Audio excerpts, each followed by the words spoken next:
lampirannya nih. Nah, lampiran bulanan. Nah, ini ya, Januari, Februari, dan seterusnya. Teman-teman bisa lihat di lampiran. Untuk cara mengisinya ya ada di bawahnya ya. Petunjuk pengisian bulanan kepemilikan saham. Assalamualaikum warahmatullahi wabarakatuh. Selamat pagi, siang, dan malam rekan-rekan semua. Apa kabar? Semoga sehat selalu ya. Nah, di sesi video kali ini saya akan membahas perihal tarif PPh Badan perusahaan perseroan turun ya, yang tadinya 22% itu menjadi 19% dan itu fix berlaku mulai 11 April tahun 2023 sesuai dasar aturannya di Per 40 PMK 40 tahun 2023. Nah, bagaimana ulasannya, bagaimana skemanya, bagaimana cara pengajuannya dan lain-lain, mari kita bahas bersama-sama. Buat kalian yang baru berkunjung di channel ini, jangan lupa berlangganan gratis dengan cara klik tombol subscribe di bawah ini, lalu nyalakan loncengnya agar kalian mendapat notif pertama ketika channel ini update video terbaru, pastinya perihal perpajakan. Atas subscribe dan loncengnya diucapkan terima kasih. Oke, kita lanjut membahas tentang PMK 40 ya. Ini keliru. PMK, benar ya? PMK 40 tahun 2023. Di sini saya buatnya malah per. Oke, saya update sebentar. PMK. Nah, di PMK 40 ini yaitu perihal tentang bentuk dan tata cara penyampaian laporan serta daftar wajib pajak dalam rangka yang memenuhi persyaratan penurunan tarif ya pajak penghasilan wajib pajak badan, yaitu tentang tarifnya yang tadinya 22% itu lebih kecil 3%, dalam artian menjadi 19%. Coba kita lihat dasar aturannya. Di sini ada linknya, teman-teman bisa langsung klik, langsung mengarah ke PDF-nya. Kurang lebih seperti ini tampilannya. Nah, ini PMK 40 tahun 2023. Sudah saya coba rangkum di PowerPoint ya, seperti ini ya. Tarif PPh Badan turun menjadi 19%. Sekarang coba kita bahas detail peraturannya, lalu skema pengajuannya seperti apa. Nah, pemerintah itu memberikan penurunan tarif PPh Badan bagi wajib pajak yang berbentuk perseroan terbuka ya. Jadi syaratnya harus PT. Kalau CV berarti nggak bisa, ataupun pribadi juga nggak bisa berarti. Nah, sesuai peraturan pemerintah nomor 55 tahun lalu, itu untuk menikmati fasilitas tersebut, wajib pajak harus menyampaikan laporan pemenuhan syarat kepada DJP. Nah, sebelumnya, hal tersebut diatur dalam peraturan Menteri Keuangan nomor 123 tahun lalu. Sejak 11 April kemarin, aturan tersebut diganti, ya, aturan 2123 ini diganti oleh PMK nomor 40 tahun 2023. Dengan beberapa perubahan sebagai berikut. Ya, PMK tadi ya. Perubahannya adalah di pasal 2, pasal 3, pasal 5. Coba kita lihat. Jadi pada pasal 2 itu terdapat penyesuaian mengenai tarif PPh Badan yang berlaku. Sebelumnya itu tarif PPh Badan 2020 direncanakan turun jadi 20%. Ada kan planning kemarin ya. Rencana turun 20 dari 25 turun ke 22, terus rencana turun ke 20 namun batal. Sayang sekali ya. Jadi tarifnya tetap 20%. Namun pada PMK 40 itu tarif yang berlaku adalah tetap 22% sesuai dengan ketentuan pada Undang-Undang HPP. Kita nggak tahu nih kapan menjadi 20. Nah, pada pasal 5 itu dijelaskan bahwa laporan pemenuhan syarat memperoleh tarif lebih rendahnya sebesar 3%, ya, 3% dari 22%. Dalam artian kesimpulannya adalah 19%. Itu terdiri dari dua bentuk, yaitu laporan bulanan dan laporan kepemilikan saham. Ini caranya ya, syaratnya.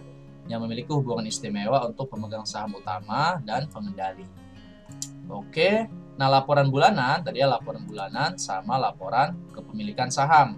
Syaratnya dua itu.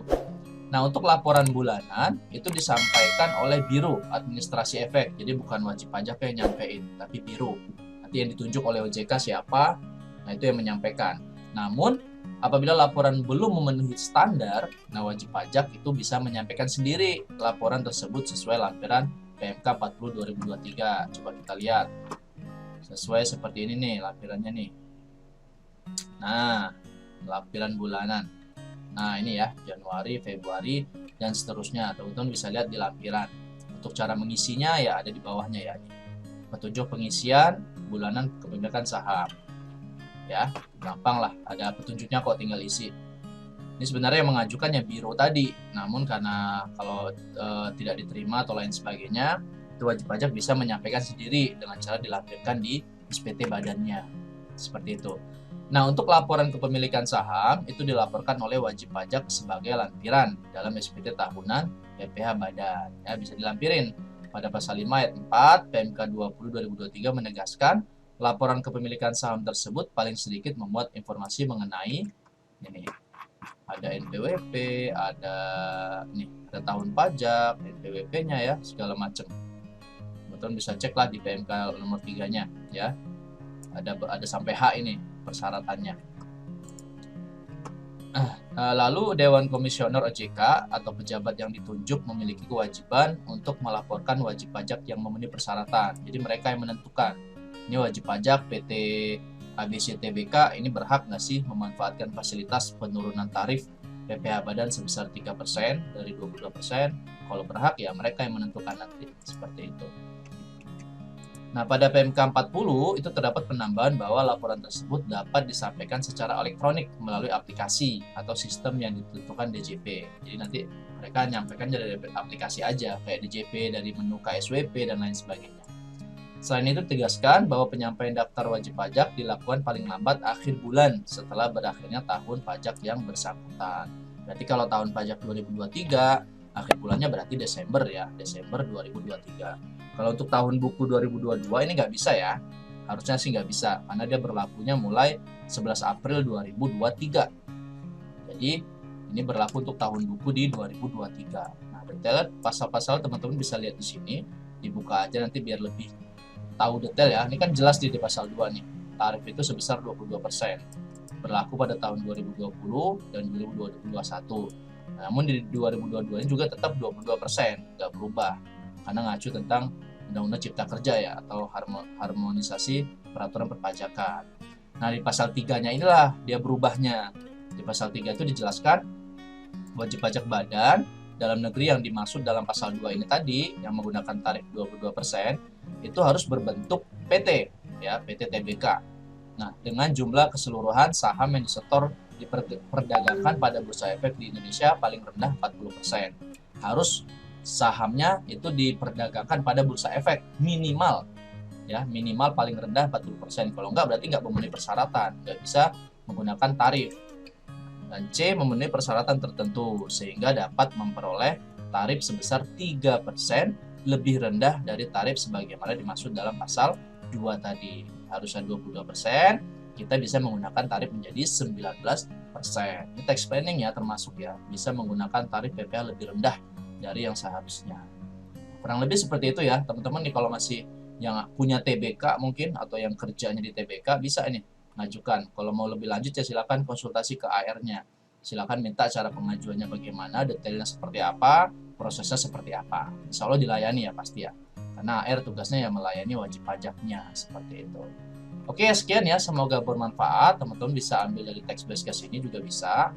Ini rekap-rekap text based case, case-case yang saya alami di lapangan. Apapun itu saya masukkan ke sini case-nya tentang apa ya, tentang apa, lalu di pasal berapa, di aturannya di mana gitu. Dan PDF juga saya lengkapin di sini. Teman-teman bisa langsung klik, langsung arah ke PDF-nya.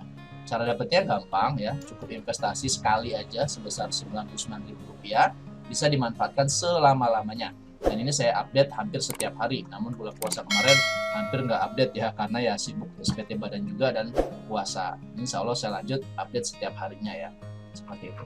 Sekian dari saya, semoga bermanfaat. Ada kata yang salah saya mohon maaf. Akhir kata, assalamualaikum warahmatullahi wabarakatuh.